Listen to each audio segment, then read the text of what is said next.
Boa noite. Vamos então dar início ao estudo do livro A Obsessão e o Movimento Espírita, hoje abordando no capítulo 12 o item Prosseguem as experiências libertadoras. Mas vamos aqui primeiramente fazer um breve comentário de uma mensagem do Espírito Emmanuel, extraída do livro Cartas Universais e o Apocalipse, o Evangelho comentado por Emmanuel, uma passagem referente à carta de Tiago, capítulo 1, versículo 8. Separamos aqui um parágrafo da mensagem de Emmanuel para comentarmos. O sentimento é o santuário da criatura. Sem luz aí dentro, é impossível refletir a paz luminosa que flui incessantemente de cima. Ofereçamos ao Senhor um coração firme e terno, para que as divinas mãos nele gravem os augustos desígnios. Então vamos aqui fazer alguns apontamentos para introduzir o nosso estudo dessa noite. Então, Emmanuel nos chama a atenção à questão do sentimento e nos adverte logo no início dizendo: sem luz aí dentro é impossível refletir a paz luminosa que flui incessantemente de cima. Essa luz a que Emmanuel se refere é estabelecida a partir de uma mente pacificada, da compreensão do funcionamento das leis divinas, da percepção da vida em termos espirituais, de estabelecermos em nosso interior a harmonia e a paz decorrentes desse conhecimento, para a partir daí estabelecermos sentimentos e emoções com características elevadas, essa que flui incessantemente de cima. E mais adiante Emmanuel acrescenta: ofereçamos ao Senhor um coração firme e terno, para que as divinas mãos nele gravem os augustos desígnios. Um coração firme e terno é estabelecido na medida em que o conhecimento da realidade espiritual e das leis divinas possibilitou uma fé sólida e raciocinada, conseguido esses objetivos, o sentimento e as emoções que caracterizam o coração firme e terno irão se estabelecer. Então é isso que nós podemos compartilhar dessas deduções que a mensagem de Emmanuel nos traz. Vamos então para o tema Prosseguem as experiências libertadoras. O livro Transtornos Psiquiátricos e Obsessivos, do espírito Manuel Filomeno de Miranda, é que tem servido de base para os comentários desse capítulo 12 que estamos abordando já há algumas semanas. E é justamente decorrente dessa abordagem que o livro A Obsessão e o Movimento Espírita extraiu as passagens que mais chamavam a atenção. E delas nós destacamos aqui alguns parágrafos, mas sempre deixando bem claro que o objetivo maior é o estímulo para a leitura de toda a obra. De fato, é necessário, em termos de um melhor entendimento, a leitura de todo o livro. Mas vamos àquelas partes que nesse item prossegue as experiências libertadoras, nos chama a atenção. Elas são decorrentes da visita do espírito de José Pititinga com Manuel Filomeno de Miranda a uma instituição espírita que levava a sério a harmonia, a sintonia com aquilo que é colocado para nós nas obras básicas da codificação espírita e as consequências decorrentes de todo esse embasamento. Então vamos agora comentar alguns trechos referentes a essa experiência, onde eles visitam uma instituição espírita que, de fato, estava bem estruturada e bem organizada em termos de espiritualidade elevada. Ao entardecer, chegamos algumas horas antes do início das atividades doutrinárias e de acolhimento moral e espiritual aos necessitados. De regular distância, eu podia ver que o edifício estava tomado por uma especial luminosidade que dele se exteriorizava.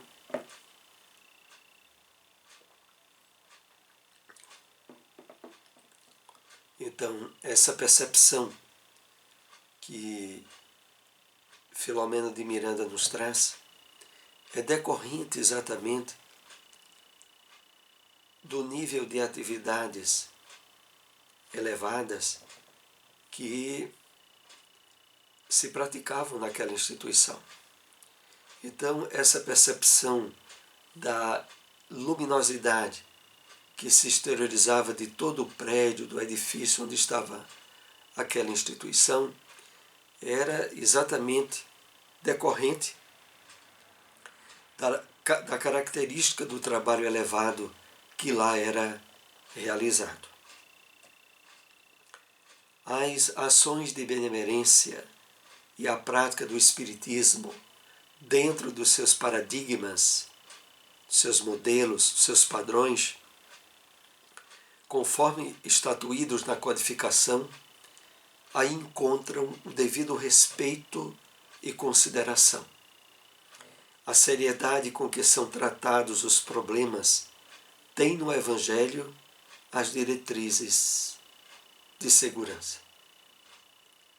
Então, o trabalho de elevada qualidade, de desprendimento, de caridade, que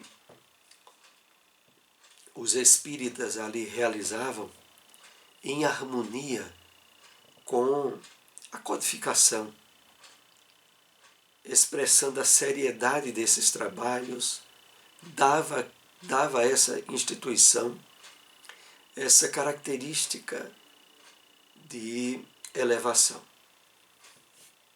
Antes de terem chegado a essa instituição bem constituída, é analisado na obra uma outra instituição vivendo graves conflitos, nós estivemos comentando em estudos anteriores, e aonde a intervenção dos espíritos benfeitores possibilitou a desagregação dos trabalhos espíritas que estavam se dando naquela instituição.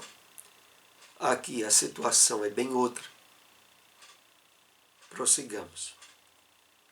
O bem, o dever e a responsabilidade na prática da caridade geram energias poderosas que defendem o recinto onde são vivenciados, protegendo todos aqueles que se empenham pelo realizar. Então há uma consequência natural da prática do bem quando é estabelecida de forma contínua e em processo de aprimoramento. A formação de energias poderosas que defendem o recinto.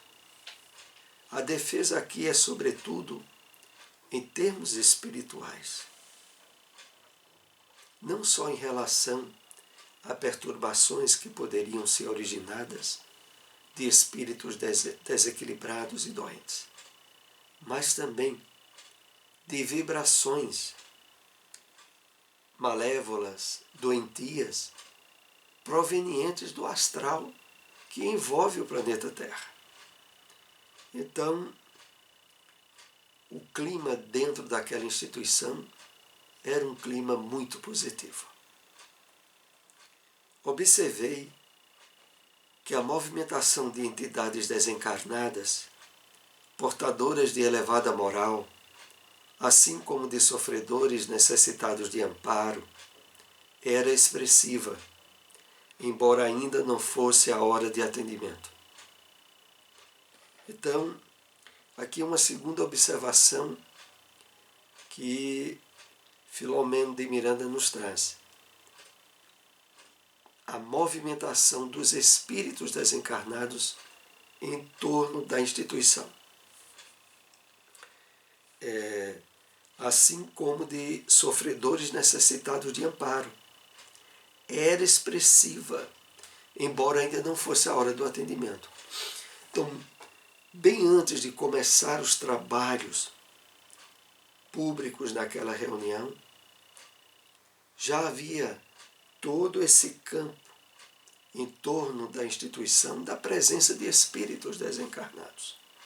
Uns com o trabalho de proteção, de ajuda à instituição, outros que buscavam por ajuda. Também notei, quando chegamos à entrada, que o edifício era defendido por uma verdadeira muralha fluídica, em torno da qual diversos espíritos, que pertenceram a algumas etnias no país, montavam guardas joviais e diligentes. Aqui temos 2 pontos importantes para refletirmos.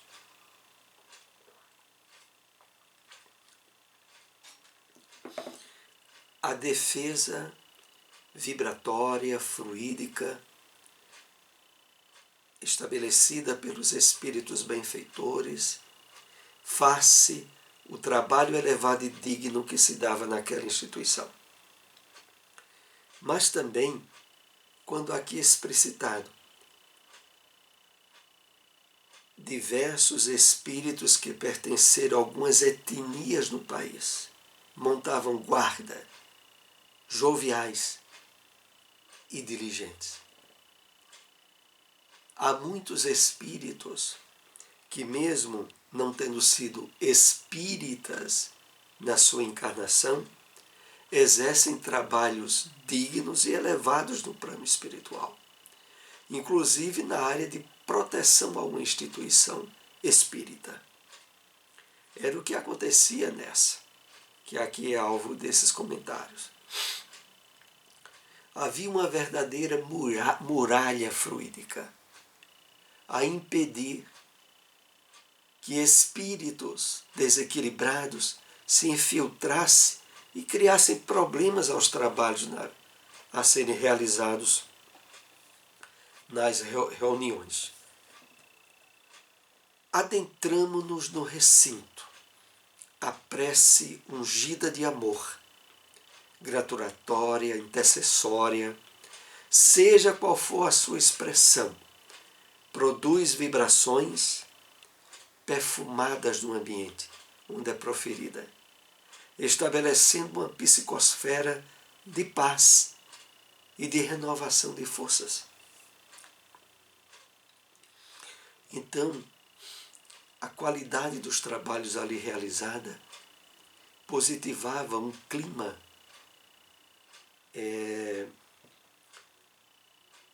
saudável, perfumado no ambiente físico da reunião. E que, de certo modo, se traduzia pela psicosfera de paz e de renovação. Aquele ambiente onde a pessoa entra e percebe uma sutileza agradável no ar, exatamente originada da qualidade de fluidos que está dentro daquele ambiente. Então, Filomeno de Miranda relata para nós esses detalhes. O simples ato de se estar presente em recinto dessa natureza favorece a todos, de ambos os planos, com recursos benéficos, dependendo da capacidade de cada um em absorver os seus eflúvios em expansão.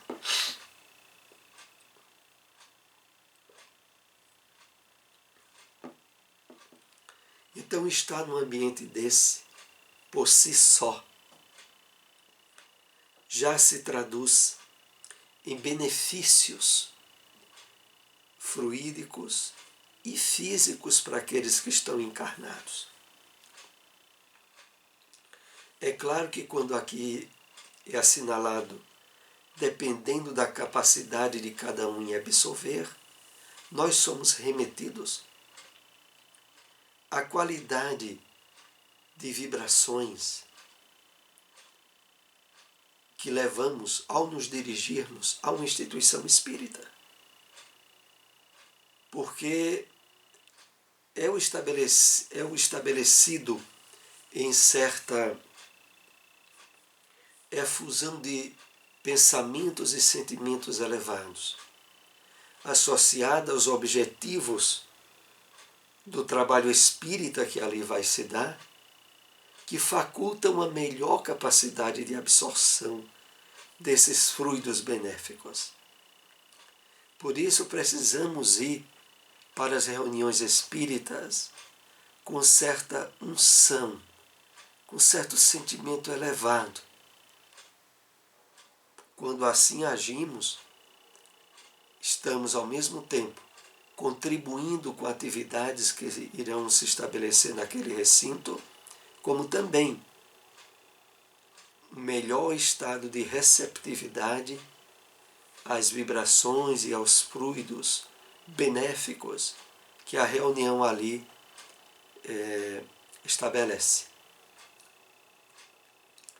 Atravessamos o corredor e, ao chegarmos ao auditório, ei-lo repleto de desencarnados e de alguns poucos companheiros no corpo físico, lendo e meditando, enquanto aguardavam o início da reunião programada para as 20 horas.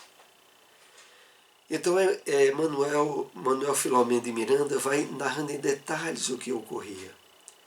Ele entra no corredor, chega no auditório, e ali percebe o auditório cheio de desencarnados. Não obstante, a reunião ainda não tinha se iniciado, haviam poucos companheiros no corpo físico, mas que estavam lá com o pensamento e o sentimento elevado.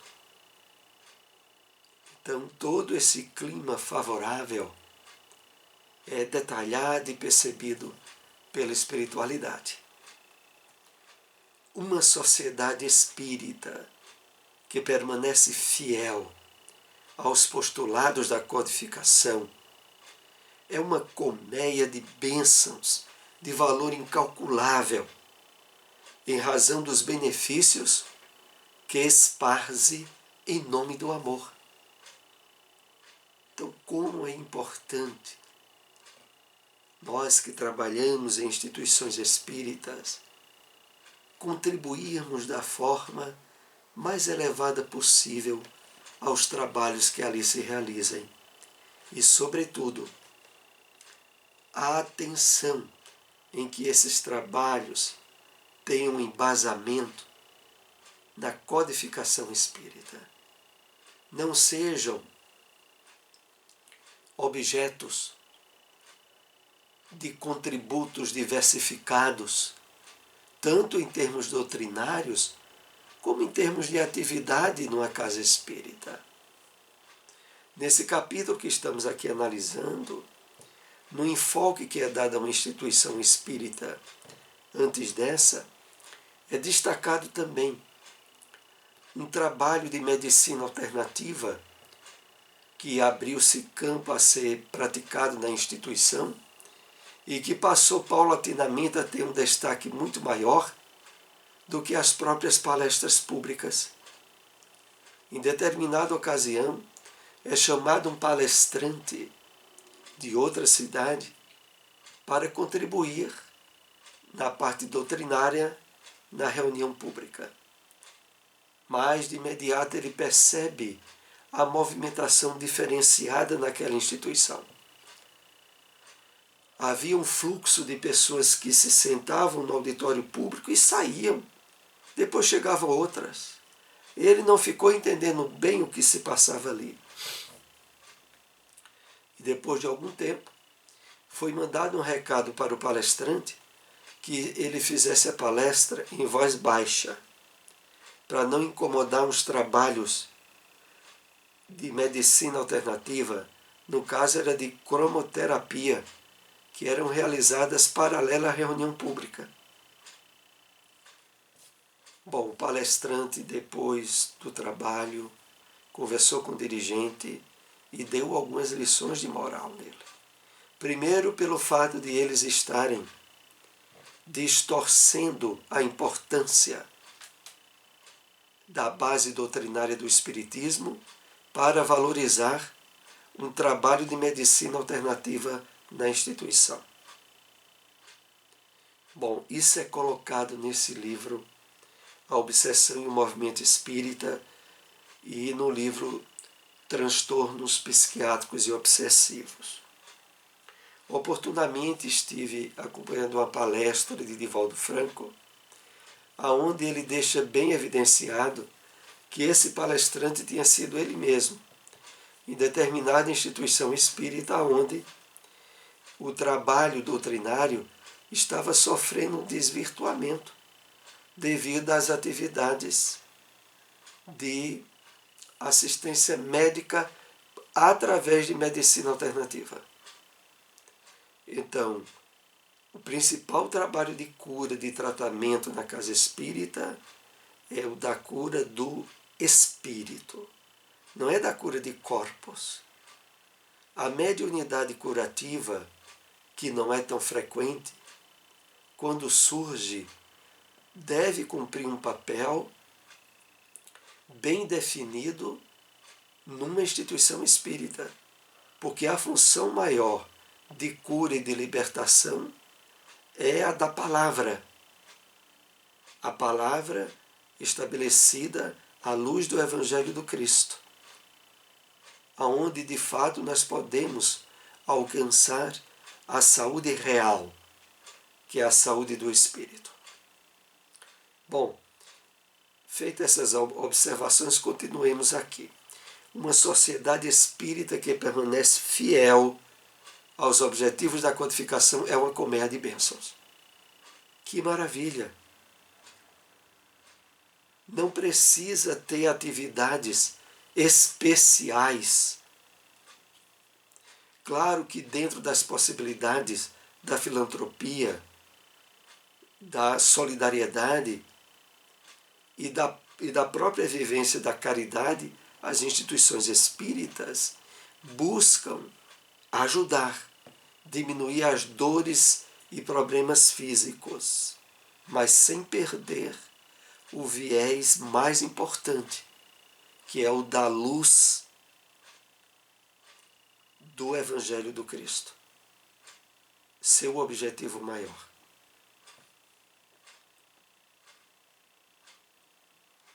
Muitos desencarnados, desejosos de crescer emocionalmente, rogam aos mentores de instituições dignas como esta para vincular-se às atividades que se desdobram na sua intimidade, desenvolvendo os valores da solidariedade, da compaixão, da caridade neles latentes.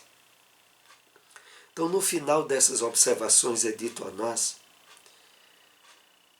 o desejo de muitos espíritos benfeitores em ajudar e trabalharem nessas instituições quando elas têm essa condução doutrinária equilibrada, bem definida na codificação espírita, porque esses espíritos veem nessas instituições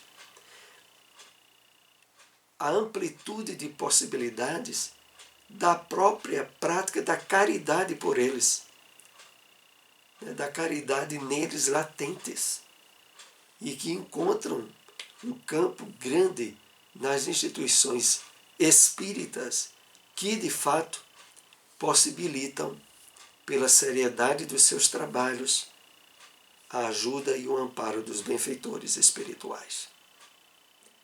Assim concluímos o nosso estudo dessa noite.